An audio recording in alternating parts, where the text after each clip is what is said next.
ECU? R. Do you bleed purple and gold? Are you ready to hoist the colors? Hoist the colors!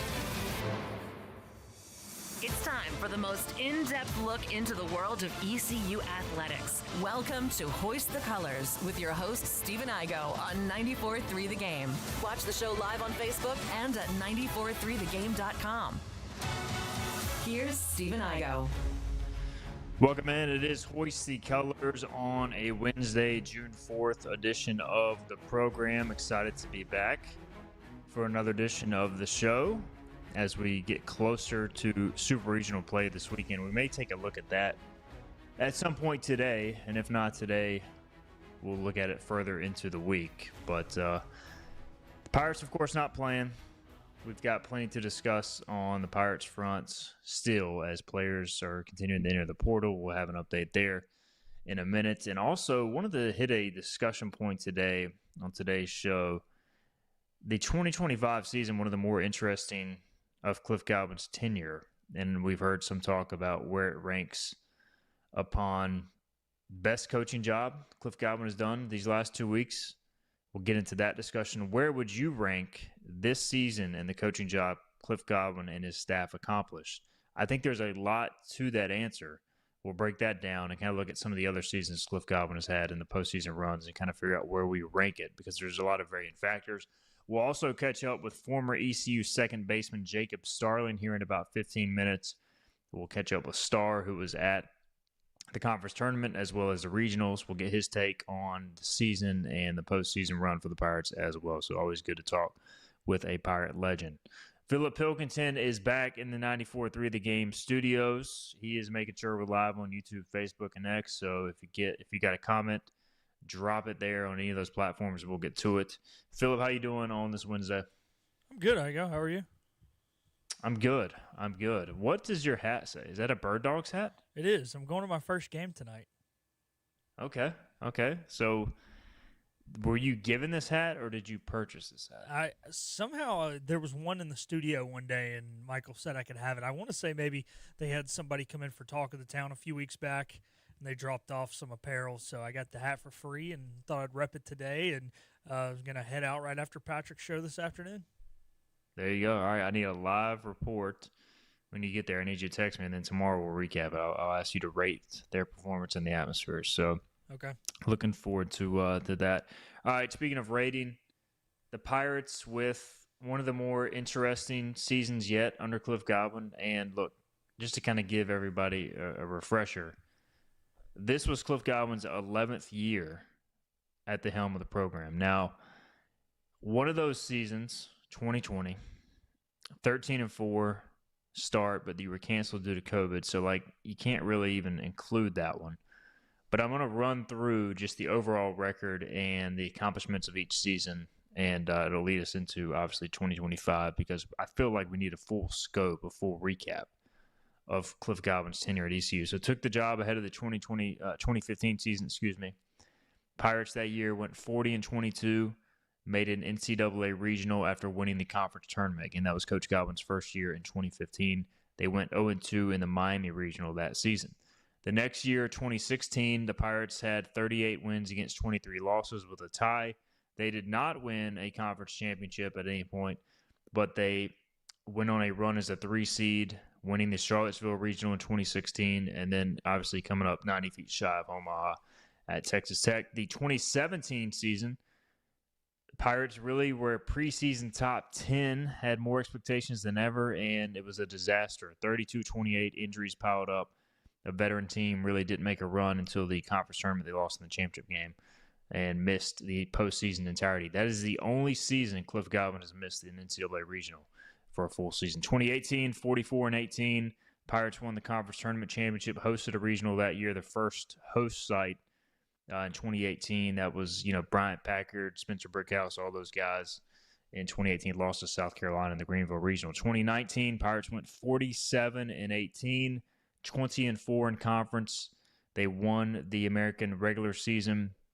That season, they hosted the Greenville Regional, which they won, and then went to the NCAA Super Regional in Louisville and lost. That was the year they lost to Quinnipiac and then beat NC State and Campbell on the way to win the Greenville Regional. 2021, Gavin Williams, Connor Norby led that team to another 44-17 season, 20-win regular season, win the American. They won the regular season, went to the Vanderbilt Super Regional after winning the Greenville Regional over Charlotte and Maryland. 2022 was the year the Pirates hosted the Super Regional against Texas, had a 20-game winning streak down the stretch, beat Coastal Carolina and Virginia in the Greenville Regional, won the conference tournament and regular season title, made it to the NCAA Super Regional against Texas, lost 2 out of 3. 2023, 47-19, 18-6. They went to Charlottesville that year for the regional after winning the conference regular season. Lost to Virginia in the regional final. 2024 hosted the Greenville Regional with a record of 46-17. Again, won the regular season AAC title and lost to Evansville in the Greenville Regional. And then this year, looking like the entire season, the Pirates are going to miss the postseason and would have under 500 in conference, 13-14, 35-27 was the final record as ECU swept the conference tournament and then fell in the regional this past weekend in Conway in the regional final after defeating Florida. So how do we rank this on Cliff Godwin coaching jobs? Philip, it's really a twofold deal because, like, I think this 2-week span is Cliff Godwin's best coaching job given the circumstances. The season was lost. But I feel like the entirety of the season, you do have to at least factor in, all right, some of the reason ECU was in this situation during the regular season is because some misses by the coaching staff in recruiting and development. So I'm having trouble. I came into the show, I've looked at the list. I still don't know where I'm going to rank it as we sit here and talk. Like maybe we can't really officially rank it, but more so just a discussion on where should this fall, because I've seen a lot of this discussion. So I'll let you kind of take the floor and share your thoughts here as we get this started. Yeah, the reason why this one's so tough is because there's so many of these years that kind of blend together, you feel like. And it's one of those where you met expectations. You maybe went on to a super regional. Let's think about years that you lost to Louisville and lost to Vanderbilt, for example, the 2019-2021 season. You expected to host. You expected to draw a tough super. You had a solid rotation, pretty good team top to bottom. So those are great jobs by Cliff Godwin, of course, because he put himself in position to have success, but nothing spectacular happened. This year, something spectacular really did happen at the end of the season, and a lot of the stuff that went bad is out of Cliff Godwin and this coaching staff's control. You think of injuries to Michael Irby, to Brandon Tolick, to Ryan Towers, to Riley Johnson. And, so some of those things presented problems, and you were able to come by and accomplish certain things, which you like. But then also, this was a team who preseason was just outside the top 25. Therefore, you feel like off the jump should have been, we really didn't expect to host this year, but probably a shoe-in 2 seed, much like UTSA was, where you went into the conference tournament knowing you didn't have to win it, but you probably weren't going to host either. So for that, it's tough that you were ever in that situation. I think that's what makes this one so tough to rate. But I will say, it's not how you start, it's how you finish, and I think you can have a little bias towards the way the season ended. So Chuck is in the comments section. He says on a scale of 1 to 10, I'd rate it a solid 7. He says before the AAC tournament, a 5. Postseason, a 9. So an average of 7 for Chuck. Okay, so, I like that. Yeah, I like that as well. I mean, look, the regular season, everybody was ready to disband the entire roster, and now we're having conversations about who needs to stay, who the Pirates need to keep for their core. And there was always going to be a core, but I feel like the core has expanded based on how the last 2 weeks went. So for me, I do like the comment you made. A lot of these run together and kind of speaks to what Cliff and his staff have created here. Like, you kind of expected it to a degree, especially 2023, 24, I think almost expected. Like you said, borderline 2, or could have hosted in 23, but ended up going to 2 seed at Virginia. 2021 coming off COVID with that team coming back. I feel like a lot of people expected a host that year. Anytime you make a super regional, that's a huge deal at East Carolina or any school. But the 2 seasons that stand out to me, really 3 seasons that I don't know if I can rank this season over, are for me 2022. I think has to be number 1 because you lost Carson Wisenhunt like a week before the season due to that suspension. And that was a guy who was a projected first-round pick, was supposed to anchor your rotation. The start of that season, it wasn't a disaster, but it was definitely not good, and it was teetering. And you went through 0-3 against Bryant. I'm calling that a disaster. Yeah, Call it what you want, Steven, but oh my goodness. The very start of that season was a disaster. That is fair. You ended up having to move like Ryder Giles to the wasn't he your Friday night guy at one point? I mean, he was like your ace. And that team hosted a super regional. They got so hot, they hosted a super regional and could have easily gotten to Omaha. So like that for me is number one. And then the first two seasons of Cliff's tenure, the first season, people forget that team was not very good. He took over a Billy Godwin team, and that team somehow won 40 games. Now, they didn't perform well in the postseason. I think they were just shocked to be there and just like we're happy to be there. Like that season's up there for me. And then the 2016, much like this year, like you go into the postseason with really no expectations. You win the Charlottesville Regional against the defending national champion Virginia Cavaliers, and then almost go to Omaha again. So like those three seasons for me, I think will have to be above 2025. But I think it definitely these last 2 weeks are one of Cliff's tenure. I don't know. Any thoughts there? So I 100% agree with you. The first season being the 2022 season, to lose Carson, and then on top of that out of all these seasons is the year there was the least established of a rotation. And I know this year it didn't feel like there was much of one, but that year it was even less of one. It truly was every single inning you were treated like a ninth inning closer throughout the entirety of the season.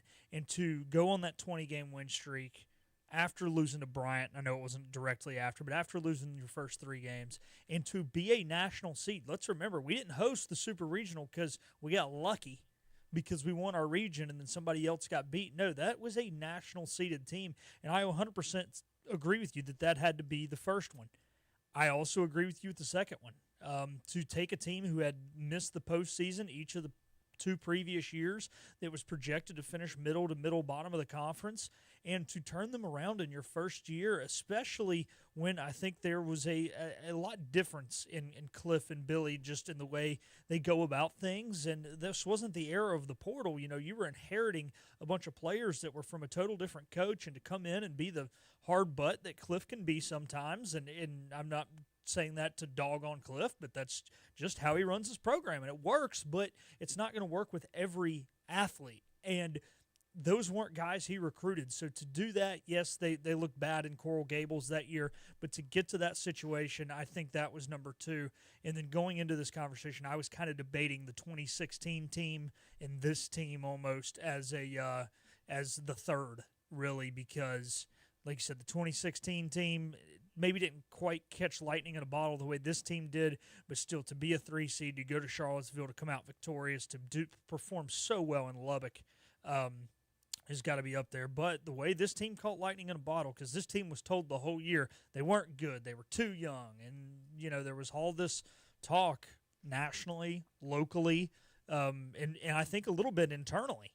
And to turn it around, I'm teetering on the 3rd place spot, giving the bronze medal to this into 2016. And I mean, the thing with the difference between 16 and 25 is 16, you knew you were going to be an at-large team. Yeah. You know, basically regardless of what happened in the conference tournament. And so and plus that was a older team. Now all those guys came back for the most part in 17 as well. And a lot of them got injured or underperformed, which led to that kind of disaster of a season. But I feel like in 25, you were much younger. You had just as many, you had more injuries in 25. And like you said, nobody believed in you. I mean, by the time you got to the conference tournament, well, I shouldn't say nobody, but very few people actually thought you were capable of a run. Yeah, Lane Smith. Scott Lorbatcher did predict it, but I don't even think he believed on our Bucks on the Pond podcast. So I can see it. I can see the argument. I just think when you factor in, you know, you took a team that really wasn't all that talented to a super regional and easily could have walked off Texas Tech to go to Omaha. Like, it's hard to discount that. But I can see – I do think a lot of it is expectations, Philip. I know we got to wrap up this segment. We might can continue it. But, like, a lot of it depends on your expectations going into the year. that kind of defines the coaching job, because if you're expected to be a top 25 team or a top 15 team and you don't live up to that, it's still a great coaching job, but it's hard to call it like one of the best. Yeah, exactly. Like some of these other seasons. Yeah, that's where 19, 21, 23, and 24 fall, right? Those were teams that we didn't think we were going to be a national seed. We thought we were a cusp host, and you perform well. 2 out of those 4, you do get into a super regional, and 2 out of the 4, unfortunately, you don't. But those kind of seasons were par for the course, which is for a lot of teams, for that to be par of the course, they envy us a lot. But the reason it's par for the course is because of what Cliff Godwin was able to accomplish in his first 2 seasons as the Pirates manager, and really build this program back to a super regional and national and an Omaha contending team. Even though we've never been, we're still very much a contender year in and year out for the most part. All right, I'll read a couple comments and then we'll get to a break. We can circle back to this after we talk with Jacob Starling. I may ask him as well. Johnny Robertson says ECU and Wright State are the only schools that have won a regular season or conference tournament title in each of the last 7 seasons. Wright State did it under 2 coaches, so Cliff is the only head coach to do it. Cameron says, hard to say this was the best coaching job he has done. We only had 2 weeks of good baseball. Season 2016 team was the best. If only we could have made it to Omaha. Also, the long win streak that led to the top 8 national seed was an amazing job. We didn't have the best pitching depth that year either. So thoughts from Cameron there, kind of echoing what we just talked about as well. So keep your comments coming. We can circle back to that conversation. We'll also talk portal in a little bit. On the other side, we'll catch up with former ECU second baseman Jacob Starling. That conversation next. The team of Flatlands Jessup is working overtime to help ensure that Eastern North Carolinians like you get the health insurance help you need this open enrollment period. New legislation passed, meaning more people than ever qualify for affordable coverage. Let us help you today. Are you ready to tackle those yard and garden projects? Come by East Carolina Tractor and Fleet, your local Coyote dealer, and check out their great selection of residential and commercial Coyote tractors. From zero-turn mowers to compact tractors to skid steer loaders, they've got you covered. Some with 0% financing for qualified buyers. Stop by your hometown Coyote dealer, East Carolina Tractor and Fleet, across from the Pitt County Fairgrounds, or online at ectfleet.com. East Carolina Tractor and Fleet. We dig dirt. Tax credits are back. Get a 30% tax credit, up to $2,000 off your new Mitsubishi electric heat pump install. Let Comfort Master help you take advantage of the tax credits with a qualifying Mitsubishi electric ducted heat pump or non-ducted Mitsubishi electric mini splits. Mitsubishi electric mini splits are ideal for bonus rooms, garages, or sunrooms. If you need a new HVAC unit, call Comfort Master today. Call Comfort Master. Call Comfort Master. At Parker's Barbecue, our family has been serving your family for 3 generations. For that, we say thank you. Blessing families every Thursday. Kids eat free all day. That's the Parker's way. Legendary food served from our 3 locations. Always quick, always delicious. That's the Parker's way. At Parker's, our mission is to impact our customers through Christ-like service in a way that feeds them both physically and spiritually. That is the Parker's way. You know what the problem is with standard belts? Usually you have to choose between too tight or the opposite, too loose. But with Anson Belt and Buckle, you don't have to choose. We got rid of the holes and instead have a track system designed for micro-adjustability. That way you can enjoy a perfect fit every time. Anson Belt and Buckle. Find your perfect fit today.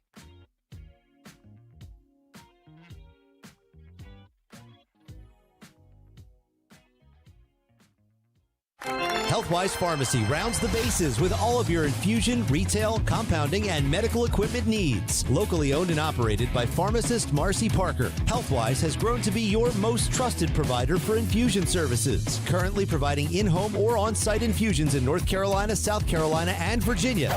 Visit Healthwise Pharmacy at 615B South Memorial Drive or call 252-295-0059 to speak to a patient service representative to find the option that best suits your needs. Tired of the 1-800 numbers advertising Medicare products? Flatlands Jessup has 6 offices all throughout Eastern North Carolina. Get face-to-face help from our local award-winning licensed team. Stop by today. Flatlands Jessup, your whole world covered. Climb aboard as we set sail and hoist the colors. Arr, matey! Back to the show with Steve and I go on 94.3 The Game. All right, welcome back into Hoist the Colors, Wednesday, June 4th edition of the program. We were just talking about where the 2025 season ranks on the coaching jobs Cliff Godwin has done at ECU, and he's done a lot of good ones. So we'll continue that discussion here in a little bit. But we're going to go out to the phone line. We've got former ECU second baseman Jacob Starling, who had been on the ECU postseason baseball world tour. Jacob, good to talk with you, man. How you doing these days? Hey, what's going on, Igo? I'm doing good. Thanks for having me on. Absolutely, man. We had you on several times during your senior year at ECU, and we'll look back at some of that. But first off, man, what was it like being a spectator, a fan of the boys these past few weeks? You brought them a little magic, I think. Yeah, I guess so. It was a blast. It's definitely more stressful being up in the stands. Nothing I could do to help the boys, but it was a lot of fun. Got to meet a lot of fans and just enjoy it and have a good time. Yeah, you were a fan favorite when you played. I guess you got the nickname Starman. So, I don't know, were you having to stop and take pictures, or were you able to enjoy it a little bit as a fan? Yeah, definitely got recognized a lot, but it was just made me feel good that people, that I had that much of an impact on people's lives. And at first it was kind of frustrating, but then I was just soaking it up and just having a good time. Well, awesome to see you there, man. And I do want to get your take on the season, but catch people up on what Jacob Starling is doing these days, man. What are you up to? Are you still involved in baseball at all, or are you all into the real life side of things? Yeah, more of real life. Just living back home in Orlando. I'm about to start a new internship next month. I'm about to be doing construction management, so building homes. Kind of like my roommate Joey Barini. He's got the construction going on, so kind of in the same boat there. But while I'm waiting for that, I've just been working on a golf course, doing some maintenance work there. But that's what's up, man. Not related to baseball anymore, kind of moved on from that. Yeah, so well, first off, how's your golf swing? I'm guessing you're getting some swings too? Yeah, definitely a lot of practice reps. I'm getting better. I fixed my slice, hitting the ball straighter. What was it? I feel you there, man. Was it frustrated at all, Jacob? When you got done playing, you were obviously so great at East Carolina. We were kind of waiting on you to get a shot professionally. Was that a surprise that maybe you didn't, or was it just, I don't know, part of it? Yeah, it was definitely a shock to me and, a lot of people I knew that I was talking to. But once the draft ended, I kind of made up my mind, I'm done playing. I could have gone and played indie ball somewhere, I'm sure, but, it just wasn't in my heart anymore, really. And, that's fine. It's not for everybody, but, I'm just ready to move on now, trying to find my next passion in life. And, I know God's got a plan, so just trusting him. No doubt. Jacob Starling, former ECU second baseman with us, always part of the Pirate family, even when you're done playing. Jacob, what was it like this season, man, not being a part of the team? And obviously, we had talked, I can't remember which home series you were at, but we had talked then. It had been a frustrating season. We had said, hey, they just got to get hot at the right time. Obviously, that happened. So kind of what was your take and some former players' take on the up and down season after so many of you key guys left? Yeah, going into the season, we kind of, not going to say we knew what to expect, but we knew the group we had in our hands, a lot of young guys. And, it definitely took them a while to just get some reps under their belt and, get used to playing in college, which isn't easy as a freshman. I can say that.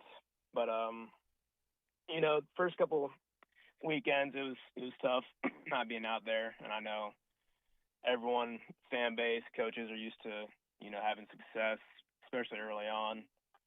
But, all the credit goes to the players and the coaches. They definitely turned it around at the end. And, once players kind of found their rhythm, players like Burris, Irby, Seawald, Dixon, a bunch of those guys just kind of found their stride. And, once Riley got back healthy, that really, I think he was a big spark for the team. And just, you can see how much different the team played when he was out there. And then, once the playoffs hit, it was a lot of fun to watch.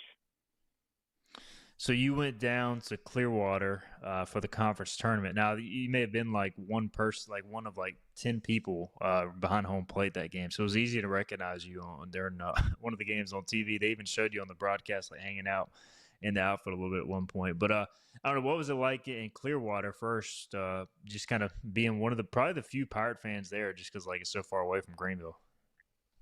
Yeah, I actually went to the last game at USF. And, that was a tough game for sure. But as far as Clearwater, I was mostly just around, family members. And I met my buddy Tommy Cook, big ECU fan. Shout out to Tommy. But, yeah, I was sitting next to him behind home plate. We were just telling stories, laughing, having a good time. But, Pirate Nation definitely didn't hesitate to come up and, say hello and just, share memories and talk about this year's team and everything. So it was a great time. Good to see everybody. Pirates obviously win the championship there, then they go to Conway. So were you like locked in? Were you going to go wherever they went, or was it just because it was, within a drivable distance, so you had to go to Conway as well? I definitely didn't plan on going. I didn't even plan on staying in Clearwater for as long as I did. My plan was just to go the first night, watch that game, and drive back home. But, after they won, I was like, you know what, I'm not driving home now. So I was kind of jumping from room to room, just sleeping wherever I could. Ended up staying the whole week. And I definitely did not bring enough clothes or money to last the whole week. So that was interesting. Clearwater's not cheap, but I was just kind of along for the ride.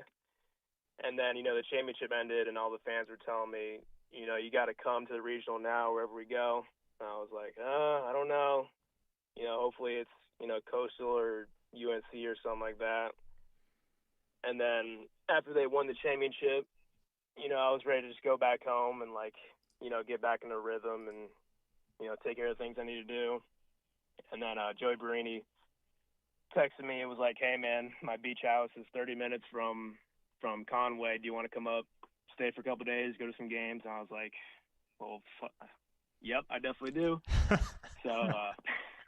So me and my mom, made the trip, and we were able to stay a few days, and it was a lot of fun. That place was really nice. Yeah, I thought the atmosphere was awesome, man. Look, the Florida fans had a good turnout. We can get into the Kevin O'Sullivan situation too a little bit, but I thought Coastal did a tremendous job with the hosting the event, and as a media member, I had a blast. I'm sure as a fan you did too, and the sight lines are great. So that was cool. All right, so I got to ask, you are a Florida guy, as you mentioned, from Orlando. I don't know if you had any past ties with players who played for Florida, but when you saw all this Kevin O'Sullivan stuff, what was your reaction? At first I was surprised when I saw, Brian Bailey's tweet on Twitter. I texted Kim and Chris, who's a manager, and I was like, what the heck just happened? And then he gave me the whole rundown, and I was like, man, I knew he's not a great guy, but, that kind of caught me off guard. And I think anybody that's a fan of college baseball kind of knows, what he's like behind the scenes, but finally people get to see it, in public. So I don't know. We'll see what happens to him.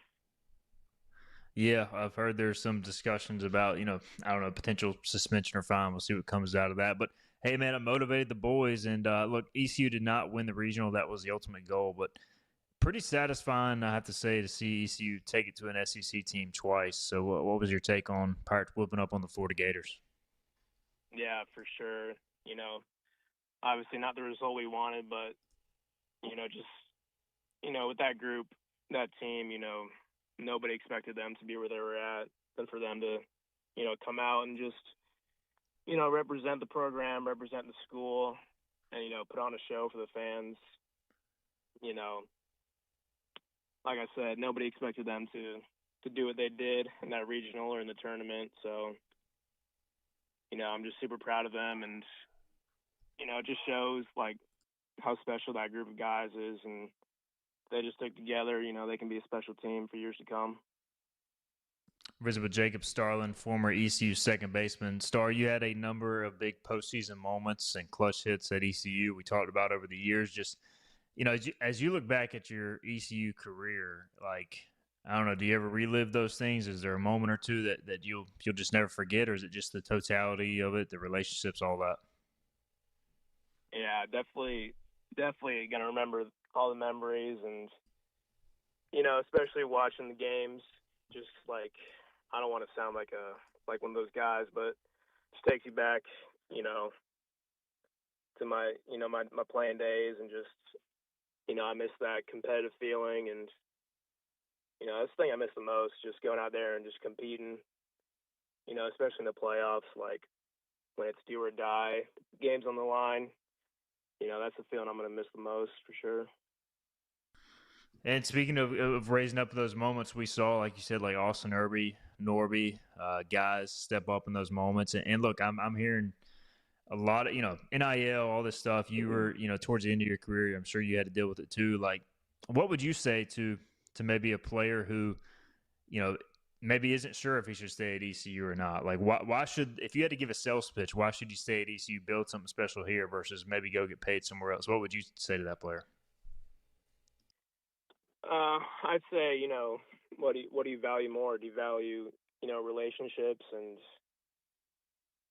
having long-lasting friends and everything, or do you just want to go, play somewhere for a year, get some money, or you're probably going to end up spending it all, like I did. But I mean, nowadays I don't know what kind of money they're throwing at kids. I think it's ridiculous, but I wouldn't trade my 4 years back at ECU for anything. I could have gone somewhere and I'm sure got a good amount of money, but looking back at it, I'd rather have just, especially that last year, I'd rather just have those memories with everybody rather than have some more money in my bank account right now.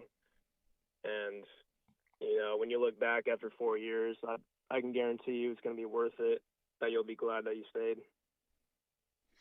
Jacob Starling with us. All right, so we were having the conversation, Jacob, of where this coaching job ranks on Cliff Godwin's all-time coaching jobs. And I don't know how familiar you are with the early days before your arrival at ECU, but you were obviously on some darn good ECU teams. I don't know, what grade would you give Coach G for what he was able to accomplish this year? It was a very up and down year, but finishing on a pretty high note. Any thoughts there?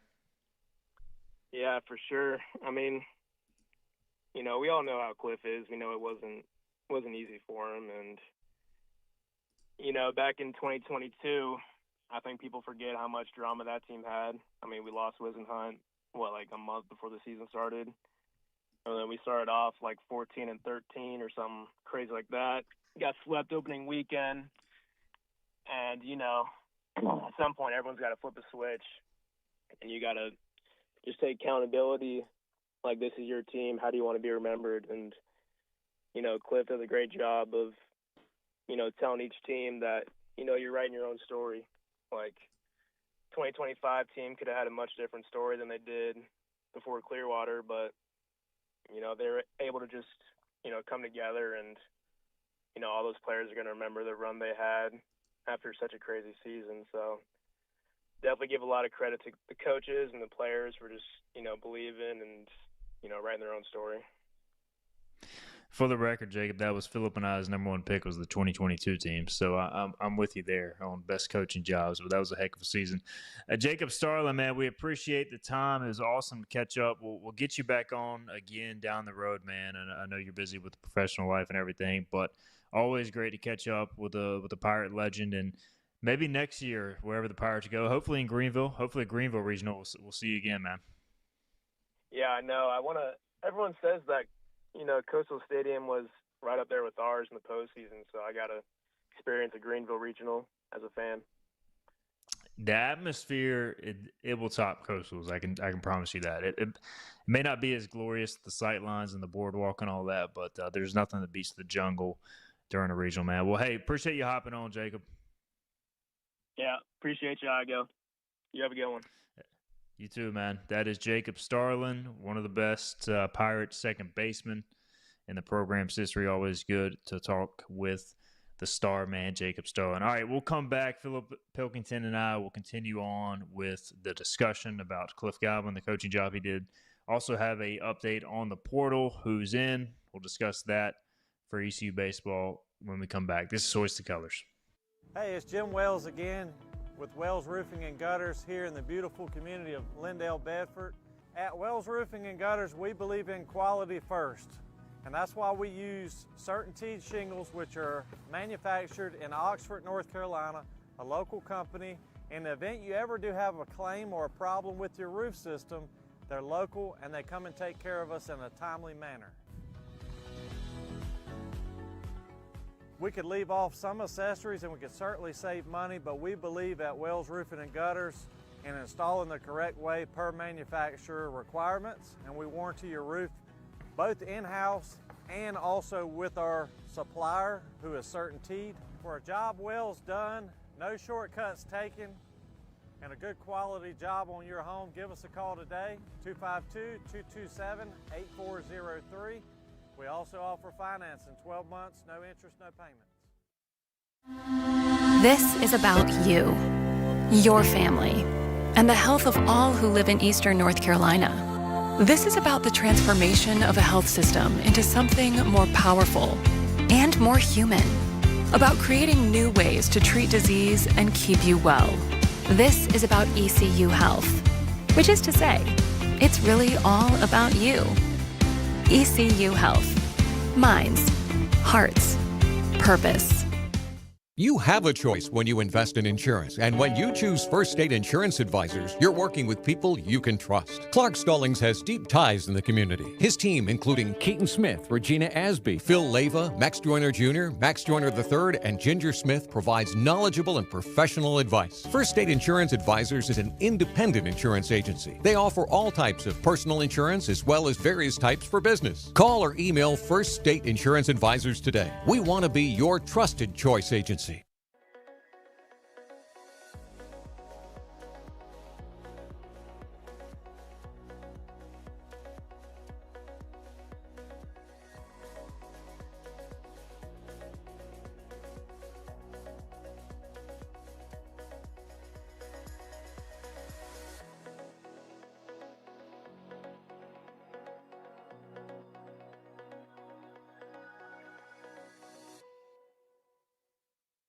Other restaurants claim their food is fresh and fast, but are they friendly? At Moore's, you're treated like family the minute you walk into their doors. With locations in Winterville, New Bern, Swansboro, Morehead City, and Jacksonville. We've been practicing what we preach since 1945. At Moore's, our barbecue is slow cooked and smoked over real wood daily until it's so tender it's falling off the bone. Combined with our fresh chicken, cooked-to-order seafood, and homemade fixins, we're sure you'll agree. If it's not Moore's, it's less.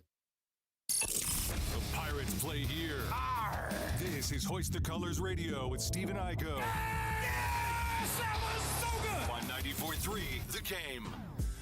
All right, welcome back in. Hoist the Colors, third segment here, Wednesday, June 4th, live on YouTube, Facebook, and X. As always, you can download the IBX Media app and check out the archive of the show as well on Apple Podcasts and Spotify. I know we get a lot of listeners that way. They can't catch the show live, so appreciate everybody for tuning in whenever you can listen or watch.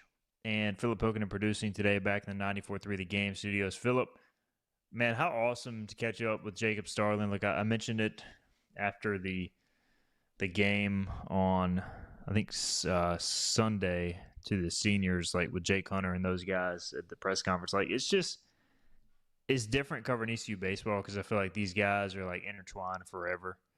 I don't know. So like we do catch up with former ECU football and basketball players every now and then, but there's just something about the baseball culture at ECU that's just, it makes it extra special. And you can feel it when you talk to Star how much he misses it, but still will always be a part of it. I just think it's so cool and honestly kind of a privilege to cover.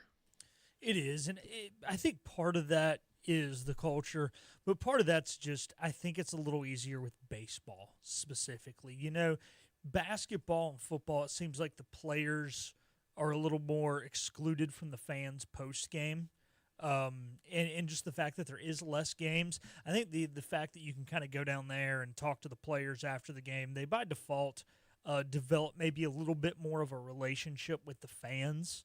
I remember even back in the day, and I can't remember if he was writing for you yet or not, but when Wags was a fan and would sit in the stands a lot, and Zach Agnos would come by to high five, they always had this thing where instead of high fiving or fist bumping, they would take their hats off and tap hats. And it was just like one of those things. I think at the time, Zach didn't even know Wags' name, but that was just their thing.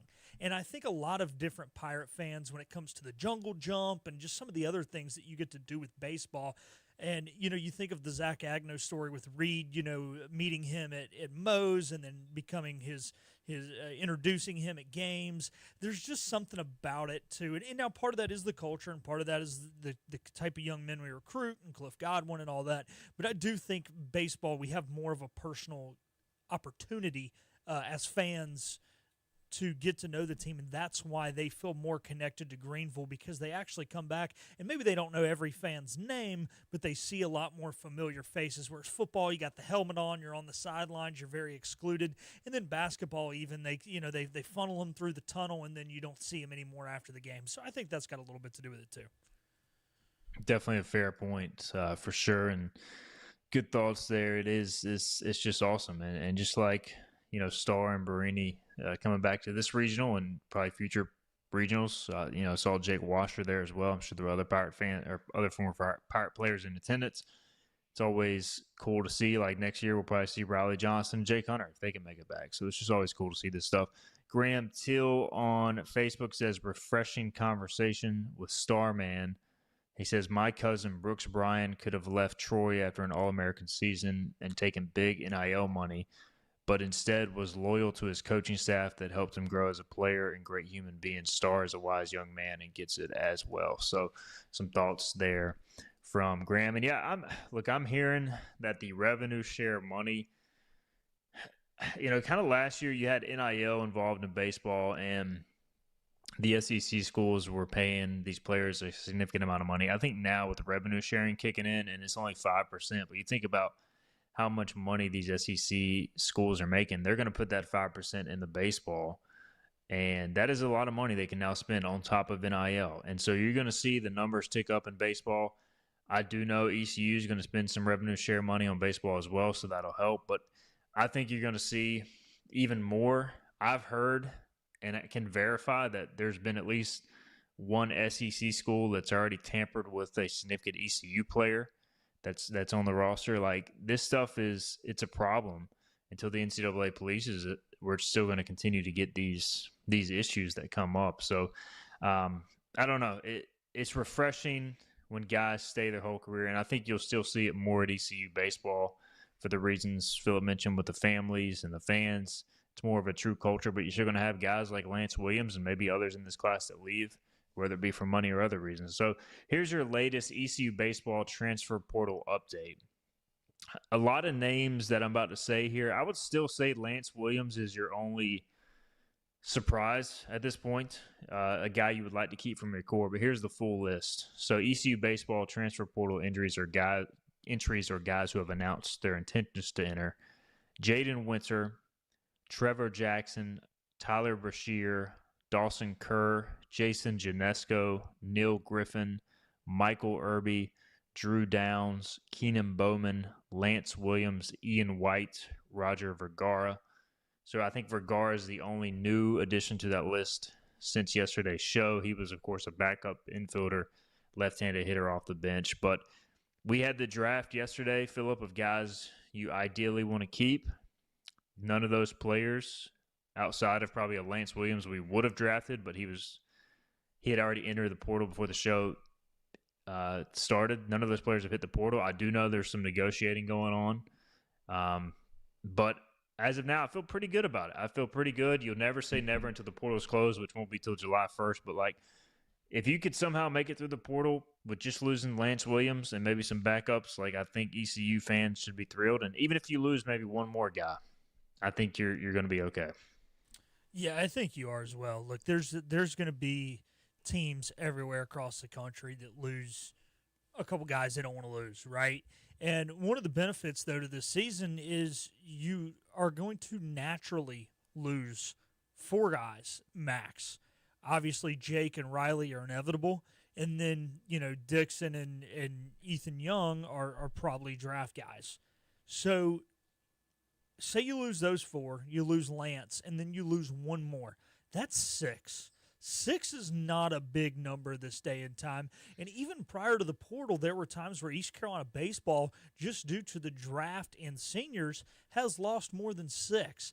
Actually, I think last year we had 6 just sitting there talking to us as the senior representatives when they got beat by Evansville, and that didn't include the handful of players that got drafted in Trey Savage and JC, and then obviously you lose Root to the portal as well as Bristol Carter. So hopefully you lose less than you did a year ago, and really in this day and time, if you can keep it at 6 to 7 when you include graduates, that's a pretty good number.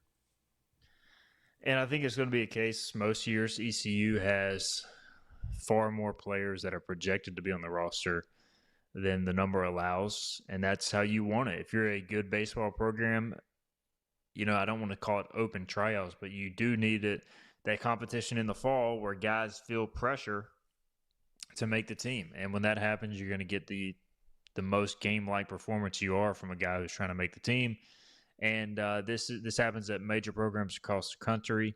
You're seeing guys right now who are looking for their next spot that didn't play a whole lot this season, even if they made the 40-man roster. So it's just, it's part of college baseball, and I think it's something that you got to get used to. And also, it gives ECU a chance, instead of having to go out in the portal and search for 10 guys, they can search for 2 or 3 key guys, quality over quantity, so to speak. Yeah, 100%. Now, I do have a question for you, Igo, that I just kind of came up with. You mentioned guys all over the country having to kind of earn their spot on a roster. Now, if guys are given scholarship money, and we know very few players in college baseball are actually given true scholarship money, you're not allowed to be cut. For example, I had a friend getting recruited out of high school to go to South Carolina, but they weren't going to give him money. He technically was in an open tryout in the fall, so he ended up going to Charlotte instead because he was guaranteed a roster spot. With revenue sharing, does that change? Like, hey, I gave, little Johnny some revenue sharing money, even though it's not scholarship money. Does that guarantee little Johnny's spot on the team, or does little Johnny still have to pretty much try out in the fall and it still has to be specific scholarship money? Do you know? That's a great question. I don't know the specifics there. The other factor with this is most likely you're going to see ECU go somewhere in the 21, 22, 23, maybe even a touch higher number of baseball scholarships. And if they do that, obviously over the 11.7 to keep up. And again, this is all the House settlement still being proven or still being approved. If that happens, then that gives you maybe a little less wiggle room. You kind of have to know who your scholarship guys, and I would assume rev share is kind of tied into that as well, but I'll try to get clarification on that next time we have John Gilbert in studio. But I would think if you got a guy who's tied into a revenue share contract, that the school probably can't break that unless there's something that, occurs with behavior or academics. Whereas if the player wants to depart, chooses to depart on his end, maybe ECU or the school institution can get out of it. So I'll try to get clarification on that, but good question. But yeah, with the House settlement, NIL, revenue share, and the scholarship limits increasing, it's going to be a fascinating offseason to monitor for ECU baseball. All right, we'll get a break in. We'll come back. Lane's got a question about when do we see potential incoming players. I'll address that on the other side. This is Hoist the Colors. Hi, I'm D.R. Alligood. And I'm his daughter, Jessica. For 11 years, we have built quality driveways and parking lots for both your residential and commercial needs. We also offer free on-site quotes to have your custom driveways built the way you want. 252-946-1227. Your roof is a vital part of protecting your home and family from dangerous storms and hurricanes. At Assist Roofing, we install and maintain metal roofing that provides precise protection. Add value to your home while lowering utility costs with a fortified roof to last a lifetime. with 0% financing, grants, and Energy Star Green Roofing tax credit available. Call us to schedule a free consultation so you can weather any storm with confidence. Make every day electric on the Kawasaki Electro 20 electric balance bike. Maximize the fun with long run times, impressive top speed, and Kawasaki build quality. Easy adjustability and smooth handling make everyday riding more enjoyable. And the standard MTB type tires provide off-pavement capability. The Kawasaki Electro 20 is the electric balance bike that's built to rip. Go to Ron Ayers Motorsports, Memorial Drive north of the airport, Greenville. Your confidence makes everything look good.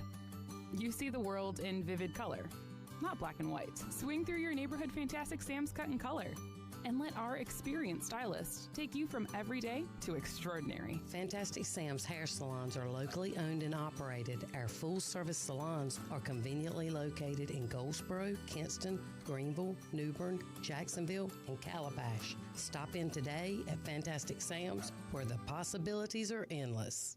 If you are interested in living longer and living stronger, Eastern Physical and Lifestyle Medicine is accepting new patients for a limited time. Finding a caring physician can be a challenge. Dr. Billy Smith is board certified in physical medicine and lifestyle medicine and has been practicing in the area for many years. Call for an appointment now to Eastern Physical and Lifestyle Medicine, 252-364-1108 in Greenville. That number again is 252-364-1108. Looking for a great deal on a new Nissan? At Greenville Nissan, we've got a great selection of new Nissans for under $30,000. The stylish Nissan Sentra, offering top-notch fuel economy. The Nissan Altima, known for its comfort and technology. The Nissan Kicks, the perfect combination with its compact design and performance. The Nissan Versa, delivering incredible value without compromising on features. And don't forget the Nissan Rogue, an award winner for 10 years in a row. Drive it home just for $22 down and $349 a month. Visit GreenvilleNissan.com today. Greenville Nissan, where we drive to serve. Hi, I'm D.R. Alligood. And I'm his daughter, Jessica. For 11 years, we have built quality driveways and parking lots for both your residential and commercial needs. We also offer free on-site quotes to have your custom driveways built the way you want. 252-946-1222. The Pirates play here. Time to play the game. This is Hoist the Colors with Steve and Igo on 94.3 The Game. All right, welcome back in. Hoist the Colors, final segment here, Wednesday, June 4th edition of the show. We had a question as we were talking ECU baseball transfer portal entries. Lane Smith wants to know, when do we think we will hear about some incoming players? Well, Lane, that is a valid question, and one that I think you're going to have to wait at least a week or two. Now, you'll see, and you have seen, like, I think North Carolina has already gotten multiple significant portal additions. There's also been some SEC schools that have gotten notable additional portal pickups. And it's one of those things, just like with football and basketball, there is a pecking order. ECU is not at the top of the pecking order.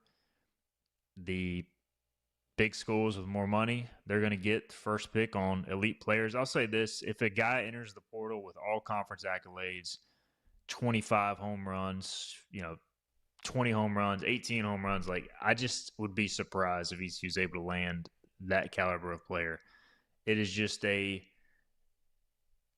doesn't mean ECU can't get good players. You can get very solid additions, but like the premium players are going to go more than likely to the SEC or ACC or Big Ten. That's just, like, Big Ten sounds stupid because Big Ten baseball isn't great, but like right now UCLA is in the Big Ten, Oregon, USC. These schools can pay more money than most schools when it comes to revenue share, Philip. So I just don't want fans to get discouraged when ECU's not landing all conference players out the gate. Yeah, I don't want them to either, but I will say this. I think we're a heck of a lot higher in the pecking order in baseball than we are the other two sports, right? For sure. We mentioned it in basketball. You hope to get the kid who thought he was good enough to go play at Georgia Tech. Well, now you're getting the kid who thought he was good enough to go play at Kentucky, right? So you are the first dog at the bowl that's not one of the big dogs. Whereas I think in basketball, that's probably like a Villanova. Well, I guess they are a big dog. They're in the Big East. But you know what I'm saying. There's some, maybe Memphis in basketball, right, is the first one. Boise State is that in football. Well, the good news in baseball, it's East Carolina. And I don't know what the number is for the 23 club, but I get the vibe that if ECU needs some money, that Cliff Godwin can go out and get it. Just what I'm hearing on some early conversations, is not going to throw out any exact figures, but I've heard some pretty serious dollar amounts being thrown around for retention. I think Cliff Godwin will always value retention and loyalty over going out and buying players, but ECU needs a shortstop, man. I don't know if it's going to come from JUCO or what, but if ECU needs to go out and pay a little bit for a shortstop, maybe this is the year they do it, because that has been a spot where the Pirates just have not been great for multiple years now under Cliff Godwin. All of a sudden, you look at this returning projected roster and you go get a shortstop or you get a premium arm, then things look even better for next year. So it'll be fascinating to see what approach they take with incoming players. I know they're going to do their best to retain and find some money there, but can they find enough or pay enough to land some of the premium guys who aren't going straight to the SEC? All right, we are out of time on this Wednesday. Tomorrow, Thursday's show, we will have Chris Haymeyer, Campbell play-by-play voice, as we continue our football opponent previews. We'll also have Mike Mullis.